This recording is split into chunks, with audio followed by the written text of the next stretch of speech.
कहानी की शुरुआत होती है उस दिन से जब आसमान में एक अजीब सी चीज नजर आने लगी। किसी को पता नहीं था कि ये इंसानियत के आखिरी दिनों की शुरुआत है। दुनिया के लोग इसे एक स्पेस इवेंट समझ रहे थे, लेकिन वैज्ञानिक जानते थे कि इसके पीछे एक ऐसा खतरा छुपा है जो पूरी दुनिया को मिटा कर रखने वाला था। इसी समय हम कहानी के मुख्य किरदार जॉन को देखते हैं, जो अपनी पत्नी एलिसन और बेटे नाथन के साथ एक आम सा दिन गुजार रहा होता है। उस दिन सभी घर में खुशी से बैठे थे, लेकिन उन्हें बिल्कुल भी अंदाजा नहीं होता कि कुछ ही पल बाद उनकी जिंदगी बदलने वाली है। अचानक टीवी पर एक इमरजेंसी न्यूज अलर्ट आना शुरू हो गया। न्यूज में बताया जाता है कि क्लार्क नाम का एक खतरनाक कॉमेट पृथ्वी के करीब से गुजरने वाला है। शुरू में लोग इसे एक स्पेस इवेंट समझने लगे, पूरी दुनिया को मिटा कर रखने वाला था, क्योंकि ये कोई आम कॉमेट नहीं था। इसका एक बड़ा टुकड़ा सीधा पृथ्वी से टकराने वाला था और इस टकराव के बाद होने वाली तबाही का अंदाजा लगाना नामुमकिन था। टीवी पर बार बार न्यूज सुनकर जॉन जैसे ही घर से बाहर निकला, सब परिंदे तेजी से एक ही दिशा में भागने लगे, मानो कोई बहुत ही बड़ी मुसीबत आने वाली हो। तभी अचानक एक खतरनाक हवा का तेज झोंका उसे उड़ाकर घर से दूर ले गया। वो झोंका इतना तेज था कि घर के शीशे तक टूट जाते हैं। अंदर मौजूद सभी लोग घबरा जाते हैं, क्योंकि अब उन्हें एहसास हो गया कि यह सिर्फ एक आम घटना नहीं बल्कि किसी बड़ी तबाही की शुरुआत है। इसी बीच जॉन के फोन पर एक मैसेज अलर्ट आया, जिसमें बताया गया कि उसके परिवार को एक स्पेशल शेल्टर के लिए चुना गया है, जहां कुछ चुनिंदा लोगों को सुरक्षा दी जाए। जॉन के लिए ये फैसला लेना बिल्कुल आसान नहीं था। वो चाहता तो अपने पड़ोसियों की मदद कर सकता था, लेकिन हालात ऐसे थे कि उसे अपने परिवार को बचाने के लिए वहाँ से निकलना ही पड़ा। जाते जाते उन्होंने रास्ते पर हर तरफ गाड़ियों का जाम लगा हुआ देखा। मतलब साफ था कि मुसीबत बहुत करीब आ चुकी है। जॉन जल्दी से किसी तरह करके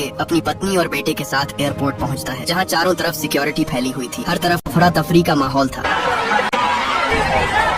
मुसीबत से बचने के लिए हर कोई शेल्टर की तरफ जाना चाहता था, मगर अंदर सिर्फ उन्हीं लोगों को जाने दिया जा रहा था जिन्हें शेल्टर के लिए चुना गया था। जॉन किसी तरह अपने परिवार के साथ अंदर पहुंचा। उन्होंने जैसे ही अपना बैग खोला तो उसके अंदर नाथन की इंसुलिन की दवा गायब थी, जो गाड़ी के अंदर ही रह गई थी। दरअसल नाथन एक डायबिटिक पेशेंट था और उसके लिए इंसुलिन बहुत जरूरी थी। उसने अपनी पत्नी से कहा कि वो नाथन के साथ प्लेन में चली जाए और वो खुद जल्दी से दवा लेकर वापस आ जाएगा। लेकिन आर्मी ऑफिसर को बताया कि उसका पति उसके बेटे की दवा लेने गया है और वो दोनों उसका इंतजार करना चाहते हैं। लेकिन यहीं उससे एक बड़ी गलती हो जाती है। आर्मी के नियमों के मुताबिक किसी भी पेशेंट को शेल्टर के अंदर ले जाने की इजाजत नहीं थी। इसी वजह से आर्मी वाले जॉन की पत्नी और नाथन को अपने साथ वहां से कंट्रोल रूम में ले आए, जहां कंट्रोल रूम की इंचार्ज एक औरत मौजूद थी। उसने उन्हें प्लेन के अंदर बैठने से साफ मना कर दिया और कहा कि अब आप शेल्टर की तरफ नहीं जा सकते। कुछ देर बाद जॉन दवा लेकर वापस एयरपोर्ट पहुंच गया, मगर अब न उसे अपनी पत्नी दिखाई दी और न ही नाथन। घबराकर वो प्लेन के अंदर घुस गया और हर तरफ अंधों की तरह उन्हें ढूंढने लगा, मगर बदकिस्मती से वो दोनों उसे कहीं भी नहीं मिले। इसी बीच एक आर्मी ऑफिसर की नजर जॉन के हाथ में मौजूद इंसुलिन पर पड़ी। उस ऑफिसर ने उस दवा के बारे में पूछा तो आगे से जॉन ने बताया कि ये उसके बेटे के लिए है। उसे इन लोगों ने नहीं आने दिया,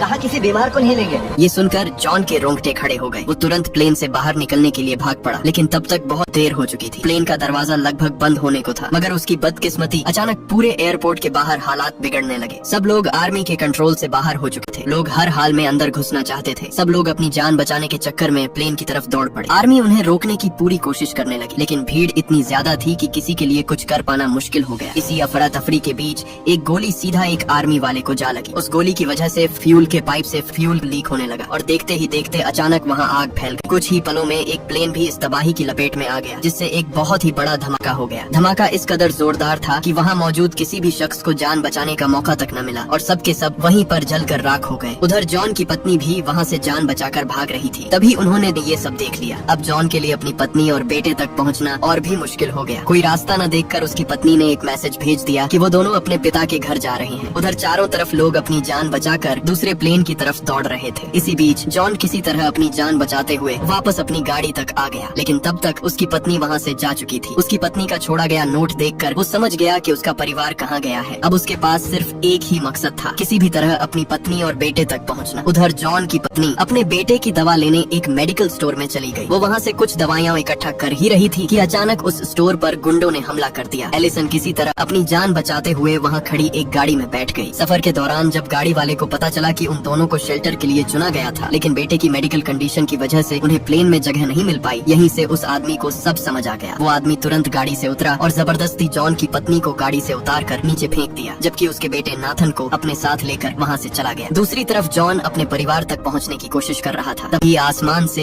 एक और कॉमेट धरती की तरफ गिर गया। उसके गिरते ही एक भयानक तबाही मच गई। हर तरफ लोग अपनी जान बचाकर इधर उधर भागने लगे, मगर जॉन किसी तरह वहाँ से बच निकला। रास्ते में उसे खुशकिस्मती से आर्मी का एक ट्रक मिल गया जो कनाडा की तरफ जा रहा था। वो बिना देर किए उस ट्रक में बैठ गया। सफर के दौरान उसकी मुलाकात एक आदमी से हुई जिसने उसे एक हैरान कर देने वाली बात बताई। उसने बताया कि दुनिया भर के कुछ चुनिंदा लोगों के लिए ग्रीनलैंड में एक अंडरग्राउंड शेल्टर तैयार किया गया है, लेकिन वहाँ हर किसी को जगह नहीं। पारा खड़ा करने में मदद कर सकते हैं। तभी हमें पता चला कि जॉन पेशे से एक आर्किटेक्ट है। इसी वजह से उसका नाम भी उन लोगों की लिस्ट में शामिल किया गया। डॉक्टर, इंजीनियर और दूसरे एक्सपर्ट्स को भी इसीलिए चुना गया ताकि अगर इंसानियत बच जाए तो वो दोबारा सब कुछ शुरू कर सके। लेकिन ट्रक में मौजूद एक और शख्स की नजर जॉन के हाथ में बंधे ब्रेसलेट पर पड़ गई। उसे समझ आ गया कि ये ग्रीनलैंड में एंट्री का पास है। लालच में आकर वो किसी भी तरह ये ब्रेसलेट जॉन से लेना चाहता था, मगर जॉन ने उसे साफ मना कर दिया। आगे से वो शख्स उसे धमकी देने लगा, लेकिन जॉन अपनी जिद का पक्का था। उसने साफ इनकार कर दिया। इसी वजह से दोनों के बीच हाथापाई शुरू हो गई। उस हाथापाई में ट्रक का संतुलन बिगड़ गया, जिससे सब लोग ट्रक से नीचे जा गिरे। गिरते ही कुछ लोग वहीं पर मारे गए, मगर खुशकिस्मती से जॉन उस हादसे में बच गया। उधर जॉन की पत्नी एलिसन सड़क पर खड़ी सब लोगों से लिफ्ट मांगती रही, मगर किसी ने उसे मुंह तक नहीं लगाया। इसलिए वो बिना देर किए खुद पैदल ही एयरपोर्ट की तरफ दौड़ पड़ी। दूसरी तरफ जॉन की पत्नी को लिफ्ट देने वाला आदमी जॉन के बेटे को लेकर एयरपोर्ट पहुंच गया। उसका गंदा प्लान था नाथन के ब्रेसलेट का फायदा उठाकर खुद और अपनी पत्नी के साथ शेल्टर में पनाह लेना। उसने आर्मी ऑफिसर्स से झूठ बोला कि भीड़ में उनके ब्रेसलेट खो गए और ये बच्चा उनका बेटा है। पहले तो आर्मी वालों ने उसकी बात मान ली, लेकिन तभी जॉन का बेटा तुरंत बोल पड़ा, ये मेरे पेरेंट्स नहीं है।